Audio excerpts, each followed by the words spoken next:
Hello दोस्तों, आपका स्वागत है। अगर आपको हमारे चैनल के वीडियो पसंद आते हैं तो आप लाइक और सब्सक्राइब करें।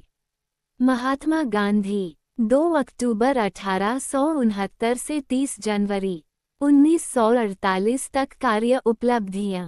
स्वतंत्रता आंदोलन में सबसे महत्वपूर्ण भूमिका निभाई। महात्मा गांधी के नाम से मशहूर मोहनदास करमचंद गांधी भारतीय स्वतंत्रता आंदोलन के एक प्रमुख राजनैतिक नेता थे। सत्याग्रह और अहिंसा के सिद्धांतों पर चलकर उन्होंने भारत को आज़ादी दिलाने में महत्वपूर्ण भूमिका निभाई। उनके इन सिद्धांतों ने पूरी दुनिया में लोगों को नागरिक अधिकारों एवं स्वतंत्रता आंदोलन के लिए प्रेरित किया। उन्हें भारत का राष्ट्रपिता भी कहा जाता है। सुभाष चंद्र बोस ने वर्ष 1944 में रंगून रेडियो से गांधी जी के नाम जारी प्रसारण में उन्हें राष्ट्रपिता कहकर संबोधित किया था। महात्मा गांधी समूचा मानव जाति के लिए मिसाल हैं। उन्होंने हर परिस्थिति में अहिंसा और सत्य का पालन किया और लोगों से भी इनका पालन करने के लिए कहा। उन्होंने अपना जीवन सदाचार में गुजारा। वह सदैव परंपरागत भारतीय पोशाक धोती व सूत से बनी शाल पहनते थे। सदैव शाकाहारी भोजन खाने वाले इस महापुरुष ने आत्मशुद्धि के लिए कई बार लंबे उपवास भी रखे। सन 1915 में भारत वापस आने से पहले गांधी ने एक प्रवासी वकील के रूप में दक्षिण अफ्रीका में भारतीय समुदाय के लोगों के नागरिक अधिकारों के लिए संघर्ष किया। भारत आकर उन्होंने समूचे देश का भ्रमण किया और किसानों, मजदूरों और श्रमिकों को भारी भूमि कर और भेदभाव के विरुद्ध संघर्ष करने के लिए एकजुट किया।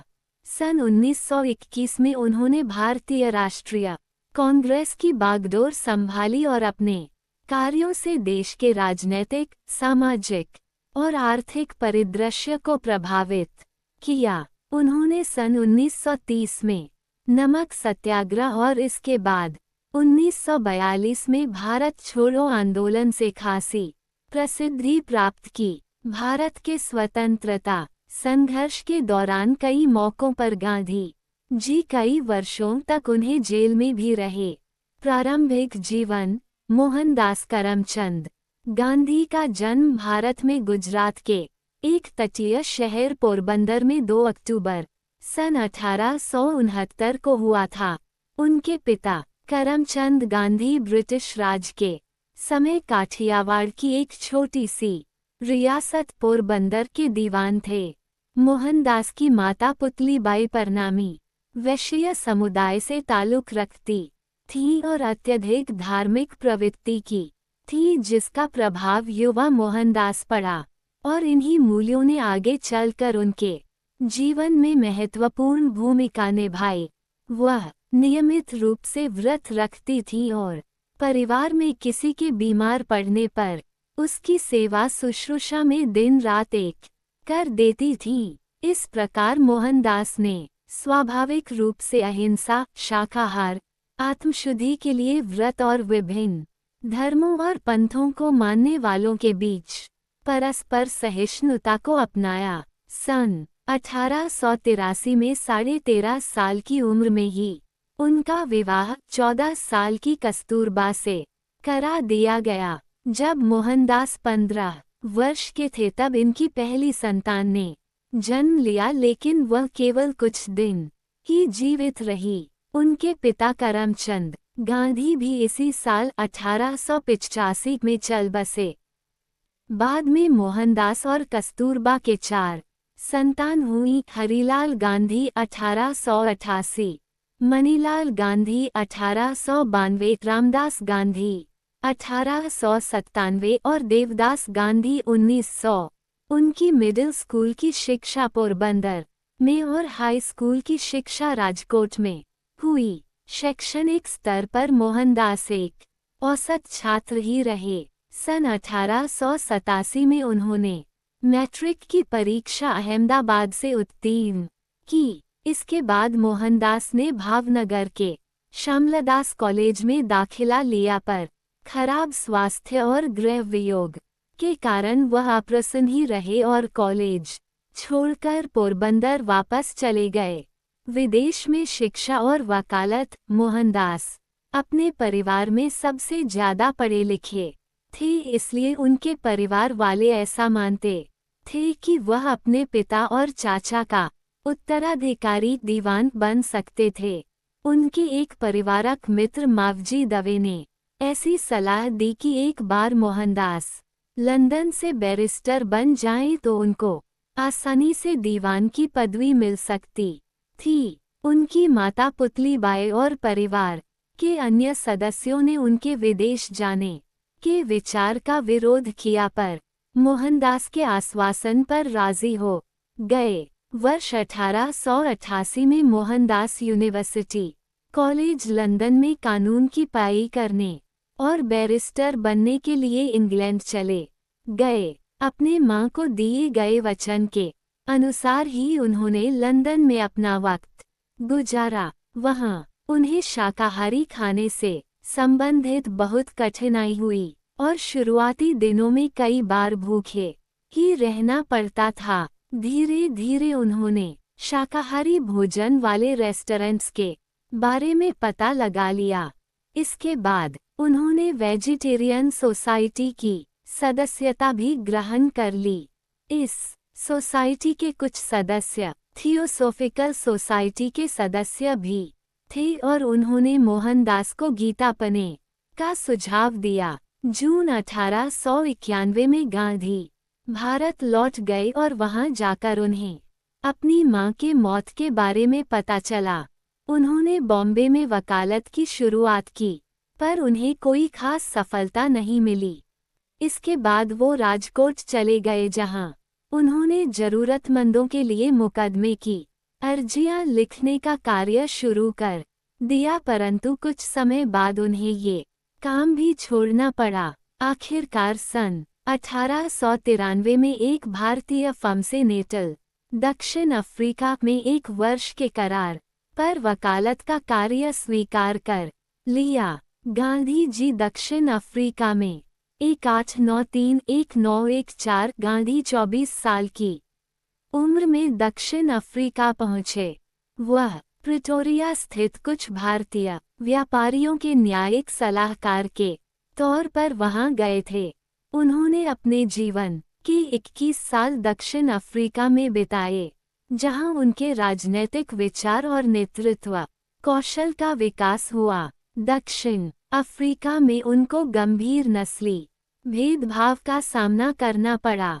एक बार ट्रेन में प्रथम श्रेणी कोच की वैध टिकट होने के बाद तीसरी श्रेणी के डिब्बे में जाने से इनकार करने के कारण उन्हें ट्रेन से बाहर फेंक दिया गया। ये सारी घटनाएं उनके के जीवन में महत्वपूर्ण मोड़ बन गईं और मौजूदा सामाजिक और राजनैतिक अन्याय के प्रति जागरूकता का कारण बनी। दक्षिण अफ्रीका में भारतीयों पर हो रहे अन्याय को देखते हुए उनके मन में ब्रिटिश साम्राज्य के अंतर्गत भारतीयों के सम्मान तथा स्वयं अपनी पहचान से संबंधित प्रश्न उठने लगे।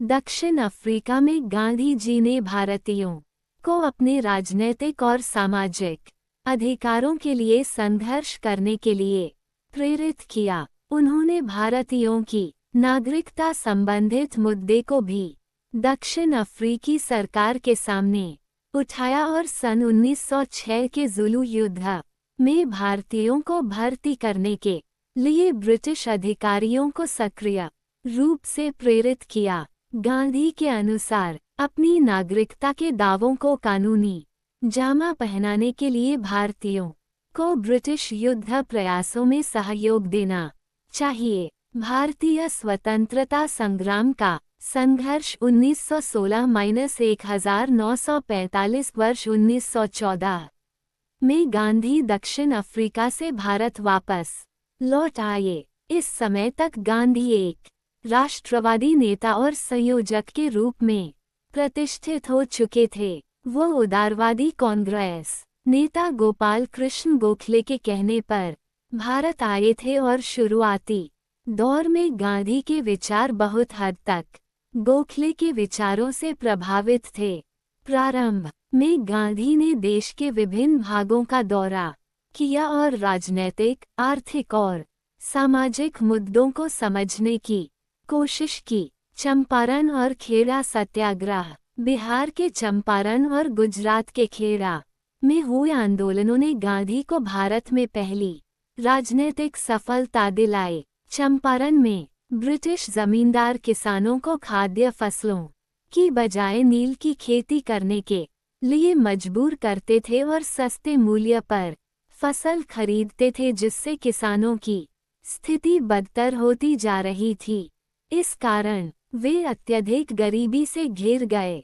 एक विनाशकारी अकाल के बाद अंग्रेजी सरकार ने दमनकारी कर लगा दिए, जिनका बोझ दिन प्रतिदिन बढ़ता ही गया। कुल मिलाकर स्थिति बहुत निराशाजनक थी। गांधी जी ने जमींदारों के खिलाफ विरोध प्रदर्शन और हड़तालों का नेतृत्व किया, जिसके बाद गरीब और किसानों की मांगों को माना गया। सन 1918 में गुजरात भी स्थित खेड़ा बाढ़ और सूखे की चपेट में आ गया था, जिसके कारण किसान और गरीबों की स्थिति बदतर हो गई और लोग कर माफी की मांग करने बिना में लगे। खेड़ा में गांधी जी के मार्गदर्शन में सरदार पटेल ने अंग्रेजों के साथ इस समस्या पर विचार विमर्श के लिए किसानों का नेतृत्व किया। इसके बाद अंग्रेजों ने राजस्व संग्रहण से मुक्ति देकर सभी कैदियों को रिहा कर दिया।